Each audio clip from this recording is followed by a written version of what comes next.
Bismillahirrahmanirrahim. Assalamualaikum warahmatullahi wabarakatuh. Bertemu lagi dengan saya di channel Firman Panipahan.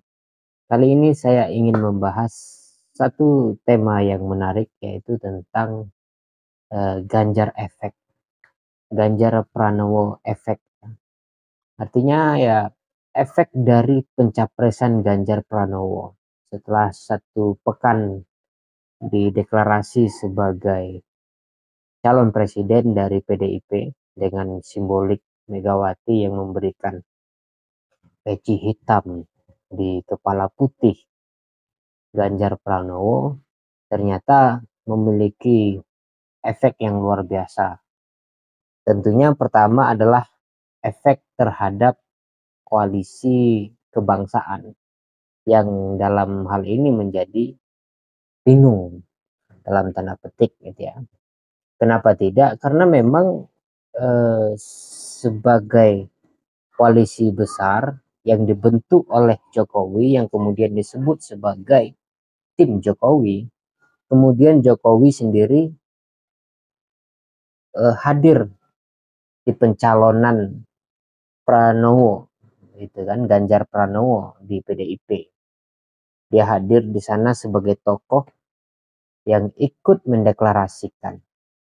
Ya tentu ini membuat partai atau kumpulan partai di dalam koalisi kebangsaan atau koalisi besar itu menjadi tersinggung. Banyak pengamat yang mengatakan ketika pencapresan Ganjar Pranowo ini, posisi Jokowi menjadi gantung. Jokowi menjadi bingung apakah dia akan terus mendukung Ganjar Pranowo sebagai kader PDIP atau dia akan terus lanjut mendukung Prabowo Subianto sebagai capres dari koalisi kebangsaan atau koalisi besar atau juga sering disebut sebagai tim Jokowi. Nah, akhirnya kita tahu pasca atau setelah pencapresan itu, pencapresan Ganjar Pranowo, Jokowi cepat-cepat menghubungi koalisi besar, kemudian diajak ngopi kan gitu. Bagaimana di dalam berita itu kita lihat jelas. Nah, akhirnya sampai pada satu pembahasan yang ingin sebenarnya saya bahas itu tadi latar belakang saja. Setelah pencapresan Ganjar Pranowo ini, ternyata banyak sekali gelindingan peristiwa, baik itu di dalam badan partai, berbagai macam partai, entah itu manuver politiknya, kemudian seperti P3 yang hari ini ingin mencawapreskan dan Sandiaga Uno, kemudian Partai Hanura mendukung PDIP, kemudian Prabowo dalam kondisi yang panik menghubungi berbagai macam seluruh jenderal-jenderal di ketentaraan atau TNI, macam-macam. Jadi situasinya semakin kacau, panas dan begitu. Dan Jokowi juga bingung kan begitu. Nah, efeknya yang dikesalkan oleh para pengamat adalah, atau bukan dikesalkan tapi menjadi pertanyaan umum yang tentu para pengamat membuat pertanyaan itu dan dia menjawab sendiri pertanyaan tersebut. Kan biasa di dalam analisis itu biasa begitu. Kenapa kemudian Ganjar Pranowo itu kesannya dicalonkan di dalam kondisi yang tergesa-gesa kan begitu. Itu pertanyaan pertama yang kemudian banyak yang menjawab adalah karena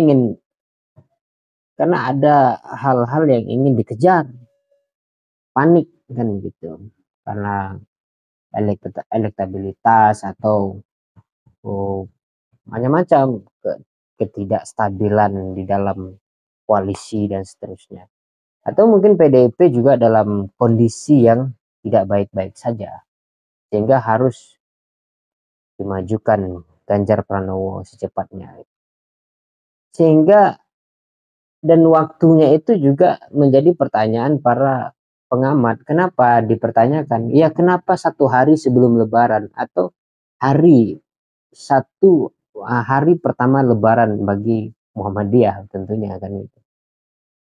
Sehingga orang tidak jadi mudik kan gitu. Ketika orang berkumpul di DPP di PDIP itu dan mendeklarasi Ganjar, kepala masing-masing kader itu sudah ada di rumah, jiwanya sudah di rumah. Akhirnya apa? Pencapresan itu hanya sekedar menjadi semacam apa ya, formalitas biasa gitu. Dan tidak ada euforianya sama sekali. Ya, dan itu terbukti sampai 1 pekan hari ini pendukung Ganjar itu tidak begitu kelihatan di media sosial gitu. Jadi efek pencalonannya ini karena tidak tepat waktu dan sebagainya mungkin setelah 1 pekan ini makin akan banyak gitu kan. Karena para pengamat juga sudah melihat efek dari Ganjar Pranowo yang mengakibatkan Jokowi bingung, Prabowo akhirnya dengan Gus Muhaimin itu semakin kuat dan solid, sepertinya akan ada 3 capres di pemilihan ke depan nanti. Tapi itu belum bisa disimpulkan. Kenapa begitu? Karena bisa jadi Prabowo akan menjadi cawapres gitu. Walaupun itu hampir tidak mungkin kan gitu ya. Nah, artinya adalah situasi PDIP hari ini kalau kita menggunakan apa namanya, satire dari Rocky Gerung, PDIP sekarang itu seperti orang naik gunung yang ketika sudah sampai di puncak mereka masing-masing berada di tenda. Tidak ada yang tahu kondisi di luar tenda gitu.